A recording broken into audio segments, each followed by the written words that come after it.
प्यारे बच्चों, आज हम कक्षा सप्तम विषय हिंदी के अंतर्गत पाठ 6 लक्ष्मा का अध्ययन करेंगे। जो हमारा पाठ 5 है वो आपके पाठ्यक्रम में नहीं है। तो पाठ 6 है लक्ष्मा। लक्ष्मा एक रेखा चित्र है। प्रस्तुत पाठ जो है वो एक रेखा चित्र है जो कि महादेवी वर्मा द्वारा रचित अतीत के चलचित्र से संकलित किया गया है। अब ये रेखा चित्र क्या होता है? रेखा चित्र वह गद्य की वह विधा है जिसमें जो व्यक्ति के बारे में, वस्तु के बारे में, घटना के बारे में कम से कम शब्दों में यथावत उसको प्रस्तुत किया जाता है, वो हमारा रेखा चित्र कहलाता है। अब हम देखते हैं कि महादेवी वर्मा, जो इसके लेखिका का परिचय है। लेखिका कौन है? हमारी महादेवी वर्मा। इनका जन्म हुआ था सन 1907 में। जन्म स्थान है इनका उत्तर प्रदेश के फर्रुखाबाद जनपद में। अब इनकी रचनाएं कौन कौन सी हैं? निहार है, रश्मि है, नीरजा है, सांध्य गीत है, दीपशिखा है और यामा है। इनकी मृत्यु 11 सितंबर 1987 में हुई थी। इनकी मृत्यु 11 सितंबर, इन्होंने ये आधुनिक मीरा के नाम से भी जानी जाती है। कौन? महादेवी वर्मा।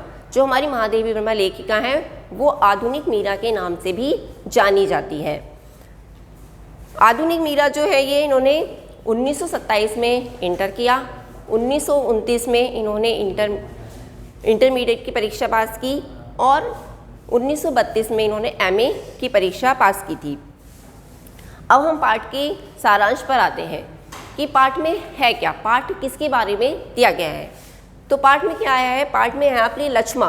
पाठ का नाम क्या है? लक्ष्मा, जिसमें बताया गया है कि लक्ष्मा कैसी थी। लक्ष्मा एक पहाड़ी युवती थी जो कि बहुत ही संघर्षशील, सहृदयी, कर्मठी और बहुत ही सहनशील युवती थी। लक्ष्मा के बारे में, लक्ष्मा कैसे कपड़े पहनती थी, मेले कुचेले से कपड़े, क्योंकि वो मिट्टी में काम करती थी। और उसके जो माता पिता थे वे असहाय थे।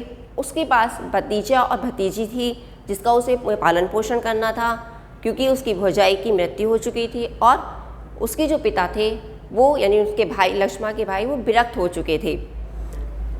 इन सब के बीच में वो किस प्रकार अपने परिवार का पालन पोषण करती है, वो क्या उसको खाने के लिए दे, किस प्रकार उनका पालन पोषण करे। तो इसके लिए वह, उसके पास एक भैंस थी तो जिसका वो दूध दूहती थी, दही जमाती थी, मठा बिलोती थी। तो उसके बाद वो इन सब के जो करने के बाद भी उसके पास कुछ नहीं बचता था, यानी वो इससे अपना भरण पोषण मुश्किल से ही कर पाती थी। वस्त्र की समस्या कहाँ से सुलझती। कुछ समय बाद उसका विवाह एक ऐसे युवक से कर दिया जाता है जो कि मानसिक रूप से पीड़ित था। वो पागल नहीं था लेकिन उसका मानसिक विकास पूर्ण रूप से नहीं हो पाया था। जब विवाह के बाद वो घर पहुंचती है तो परिवार वाले, उसके सास ससुर तो ठीक है, लेकिन जो उसके जेठ जेठानी, देवर देवरानी, वो उसे पसंद नहीं करते हैं। क्यों? क्योंकि वो संपत्ति उसकी लेना चाहते हैं।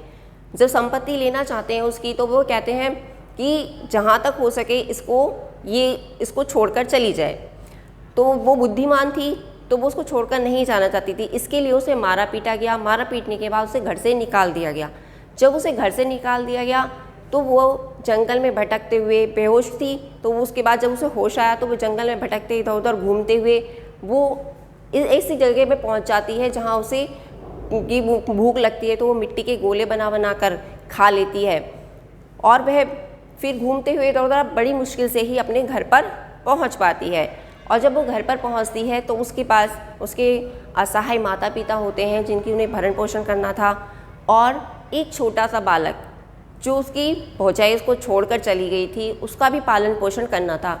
लेकिन उसे पता नहीं था कि वो किस प्रकार उसका पालन पोषण करें, क्योंकि बच्चा छोटा था और आस पड़ोस में भी कोई ऐसा नहीं था जो उसके पालन पोषण के बारे में बता सके।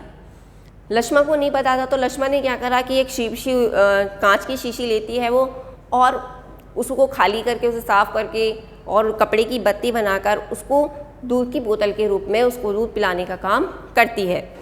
इस तरीके से वो बोतल तैयार करके उसका पालन पोषण करने के लिए दूध तैयार करती है और अपनी भतीजी की भी देखभाल करती है।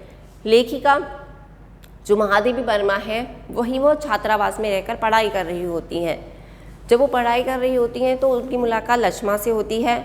तो वह लक्ष्मण को पढ़ाना चाहती हैं कि वो प्रयाग ले जाकर पढ़ाएं, लेकिन वो कहती है कि मेरे जो माता पिता हैं वो किस प्रकार, उनका पालन पोषण कौन करेगा, उनकी देखभाल कौन करेगा। इसके लिए वह क्या करती है कि वो महादेवी वर्मा जी के पास विभिन्न प्रकार के भेंट लेके जाती है, जिस प्रकार जो उसके पास संभव था, जैसे दूध है, दही है, और जो पेड़ से फल फूल प्राप्त होते हैं वो उनको देने जाती रहती है। कभी कभी क्या होता था, महादेवी जी काम कर रही होती थी तो वो काम करते हुए उस पर झुंझला जाती थी कि है ना तुम बार बार मेरे पास आ जाती हो, तो वो कहती है कि नहीं मैं दूर जाकर चली जाऊंगी कहीं।